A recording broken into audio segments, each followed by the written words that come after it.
I'm looking at a couple of corporate reactions now, and let's pull up Dixon. Dixon is down just about a 0.25%. Numbers, of course, came in over the weekend. So let's go over some of the key questions that we have for the guests.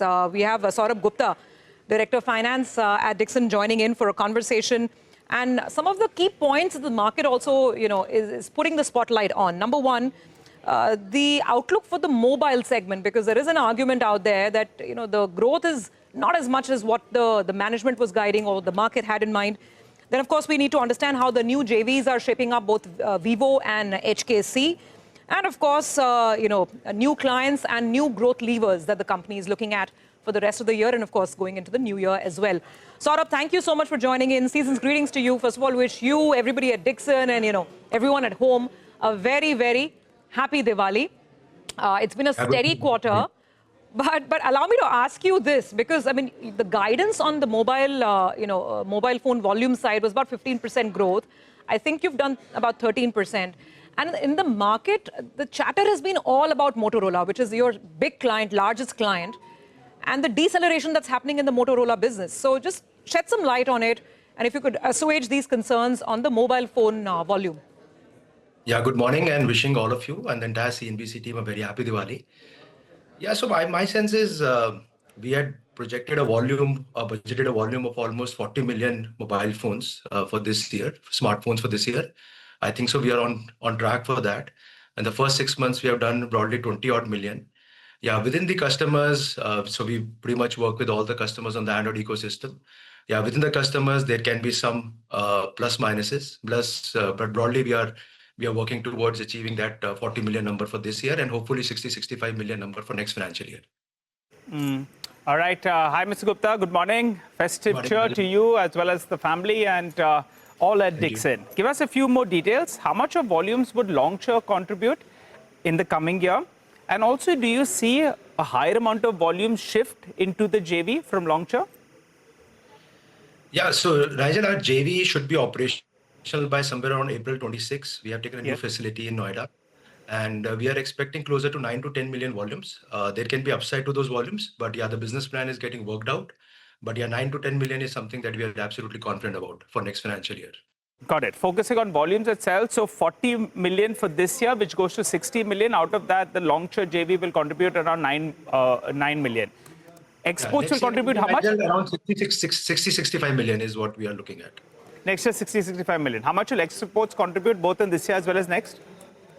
So the first 3 months we did an export of 2.8 million this year. Last year we were at a very small number. So definitely the export numbers have grown.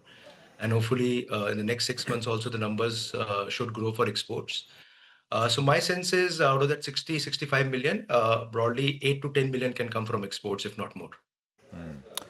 Saurabh, hi, morning. Happy Diwali. And I think it's a happy Diwali, especially for you as well, right? Congratulations. I think you get onto the board of Dixon. Saurabh? That's right. Yeah, I just been appointed as a director on the board. Yeah, thank you so much, Prashant. Thank you. Lovely, lovely. Onwards and upwards, as they say. What about margins, if you will, across businesses? I think you've seen some expansion. So mobile and EMS, consumer electronics, home appliances, all have seen anything between 10 to 40 basis point expansion in margins. Could you provide us with some amount of guidance, if you can? How will this trend from here? Yeah, so Prashant, we are broadly at 3.7, 3.8% in the first 6 months. My sense is that should be the run rate for the going 6 months as well. So broadly, we should land up at a similar number for this financial year. But with more backward integration play, I think so the backward integration play should continue to add to our margins. Our expansion in the refrigerator portfolio should add to the margin profile and overall the operating leverage benefit. So my sense is next year, because of this largely on account of this backward integration play, we think we can expand the margins anywhere between 50 to 60 bips. And a large part of that margin expansion will happen in 27-28, because by that time, a large part of a backward integration play, especially in mobiles and IT hardware, would have been completely ramped up and stabilized. So we are looking for a good margin expansion in 27-28. So FY28, I mean, this backward integration we've spoken about earlier as well. So should be between, what could be the range? Could we by then see a 80 to 100 basis point bump to margins from where we are? Yeah, so broadly, our numbers indicate that it can be 100 to 120 pips margin expansion in 27-28, and part of which, half of it should get reflected broadly in 26-27. Saurabh, let's talk about the joint ventures as well, particularly the ones that that you are getting into with Chinese entities. So the market's eagerly awaiting on the latest with HKC. You're making, I think, display modules with them.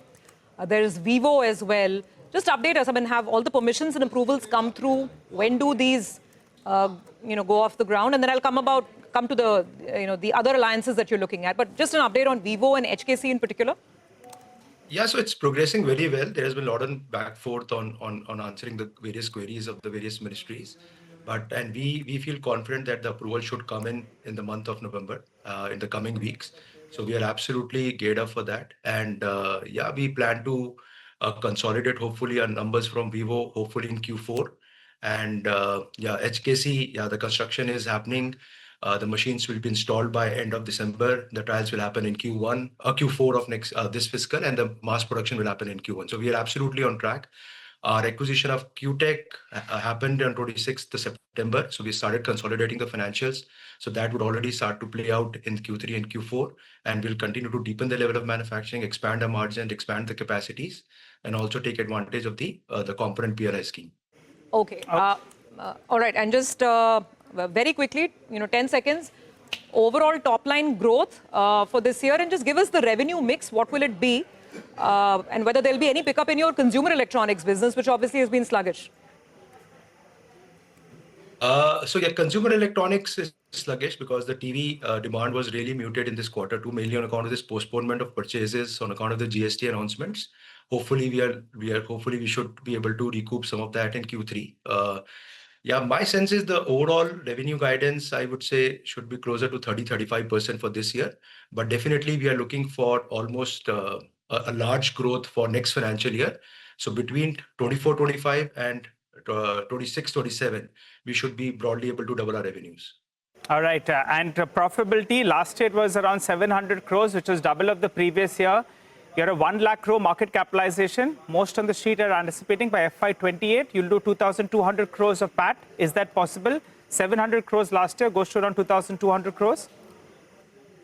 Yes, it should be in that range, Nigel, broadly, yes. Yeah. All right, Mr. Gupta, thanks a lot for joining you. Have a good Diwali. For the timing, the stock looks expensive, but maybe on a forward basis, if you do that 2,200 crores, then it's at around that 45, 46 times odd, which is relatively less expensive. Appreciate you joining in.